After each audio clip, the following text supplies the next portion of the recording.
Well, hi, I'm Carl, and welcome to Adventures in Camping. Hit that subscribe button so you know when I put out a new video, and let's get to it. Today, I want to try something a little bit different. I'll get back to the compass stuff and the map reading, but let's talk about gear acquisition.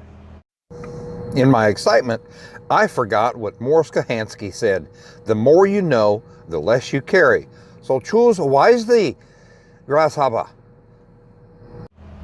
Now behind me is a place called Vintage Village down in Raleigh, North Carolina area. We're down here doing something, and I want to go out and look and see if there's anything worth getting. So I like to hit these antique shops and see if there's any good gear, because you can get some really good buys. And stick with me, I'm going to show you what you can get. There are other great places to find your gear that you're looking for cheap.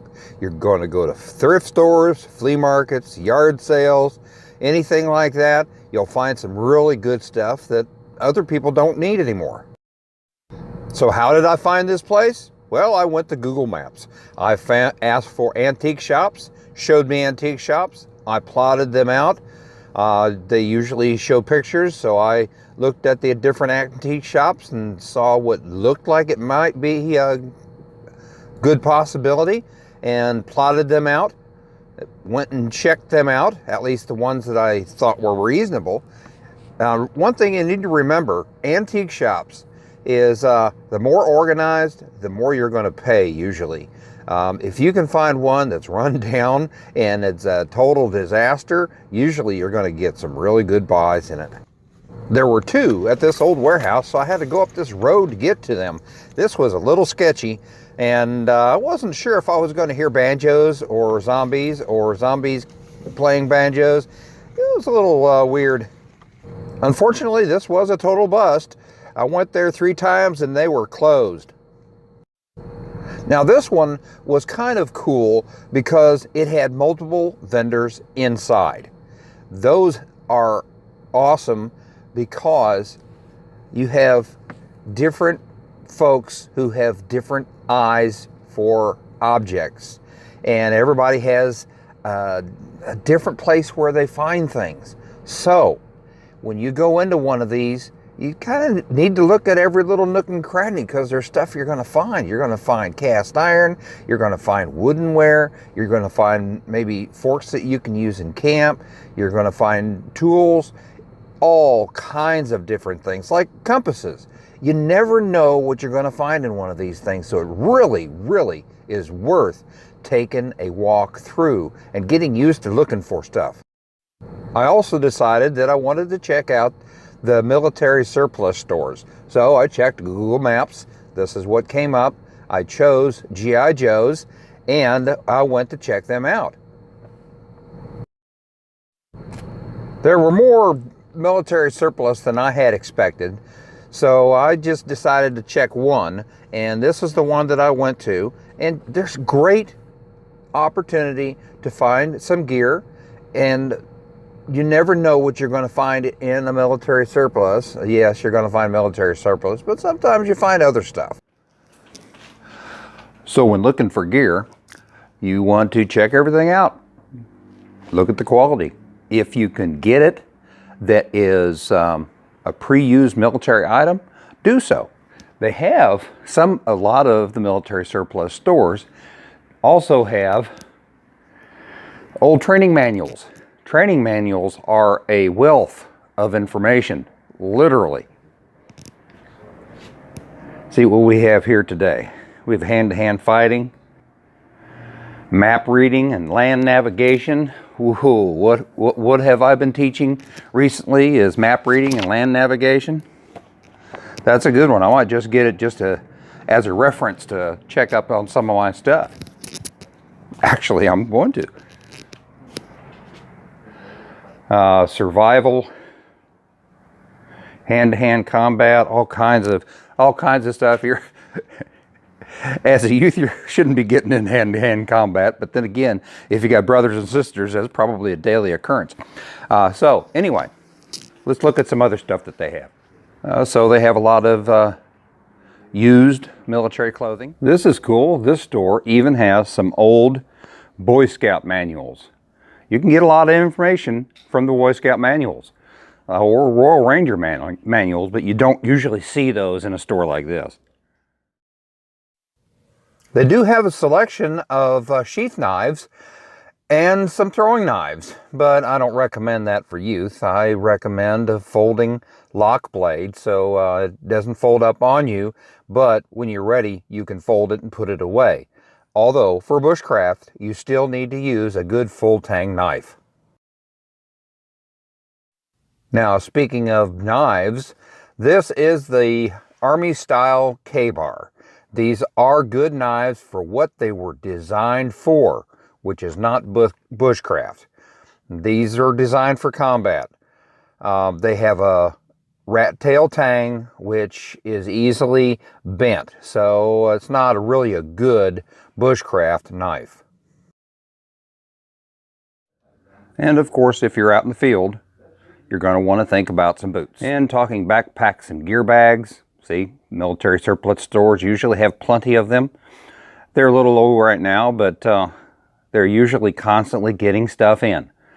So keep checking. Don't just go in and give up. You need to go back. You need to keep an eye on their stock to find what you're looking for. Just like going into antique shops or even going to yard sales. Yard sale is an awesome option for getting gear.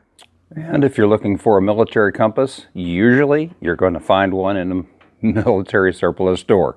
That Camless is an awesome compass.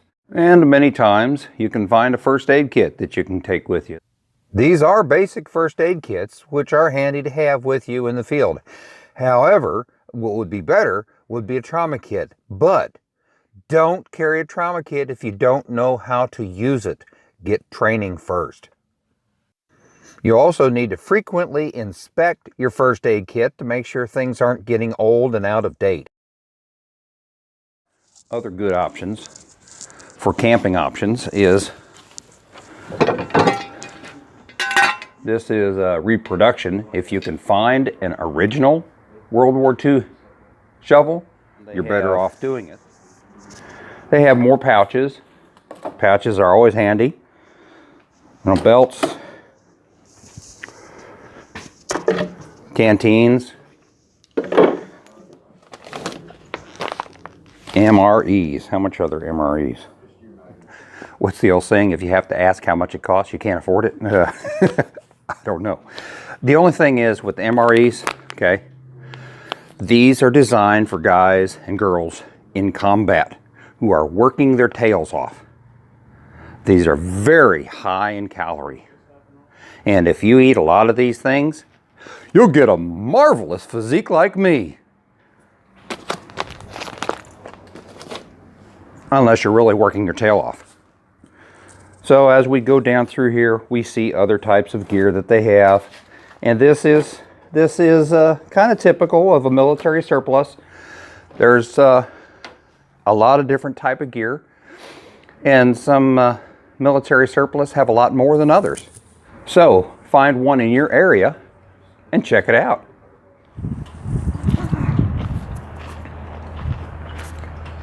So while we're talking about gear acquisition and finding things in antique shops, I have found that the better buys are in places that look like this place behind me and the one that you saw a few minutes ago. All right? They don't look like much. The fancier the place looks and the more organized it is, the higher your prices are going to be, usually. This place was awesome.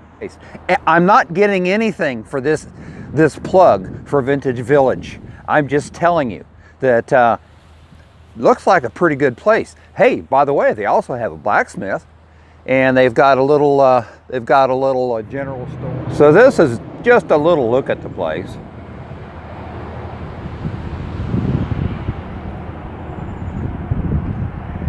And there are a lot of other places in areas that look like this. This is just a great, great little place to find some deals. And now let's go into this store.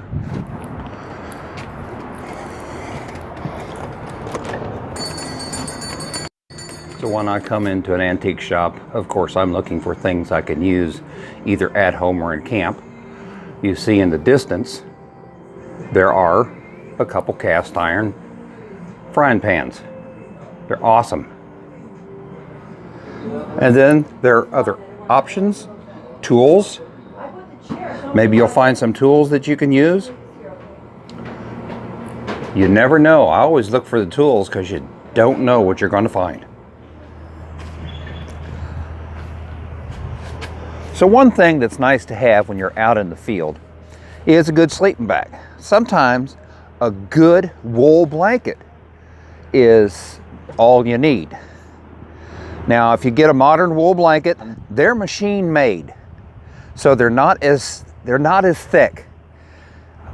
I happened across this wool blanket. All right, I don't know if you can see it. I'll show you, give you a close-up. Here's a close-up of the label. It is a Whitney Point blanket made in England, 100% wool.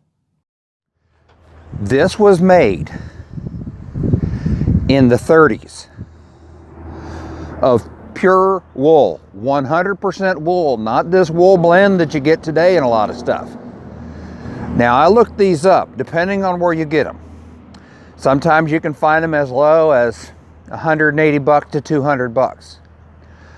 Sometimes you're going to find them, like I looked them up on Etsy, and in good shape, you're looking at $500 to $700 for it. So look around, shop around. Don't just put the money out. You know, look at the blanket before you actually buy it, because you know it may be full of holes. This one shows some wear, but not bad. And I got it for $45. So keep your eye out. You'll find some great deals on some good old gear. This is where I found that wool blanket.